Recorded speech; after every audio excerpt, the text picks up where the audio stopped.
પોરબંદર જિલ્લામાં જે રીતે 2 દિવસ સુધી ભારે વરસાદ વરસ્યો હતો તેમાં પણ ખાસ કરીને જે બરડા પંથક હોય કે પછી ગેડ પંથક તમામ જે જિલ્લામાં સાર્વત્રિક વરસાદને કારણે જે તમામ નદી નાળાઓ જે છે તેમાં પાણી છે તે ભરપૂર વહી રહ્યું છે। ત્યારે ઉપરવાસના વરસાદના કારણે પણ જે પાતા નજીક જે મધુવંતી નદી જે છે તે મધુવંતી નદીમાં પ્રચંડ પાણીનો પ્રવાહ છે તે વહેતો જોવા મળી રહ્યો છે। આ જે પાણી છે તે પાણી દરિયા સાથે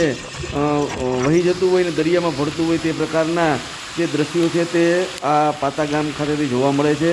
અને દર વર્ષે જ્યારે પણ ઉપરવાસના જે પાણી છે તે પાણીનો નિકાલ આ જ રીતે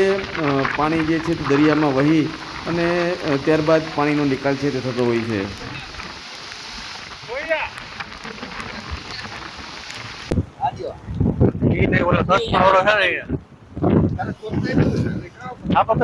તમે મળી લાવ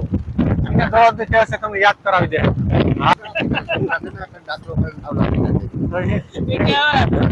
એક એક બે બે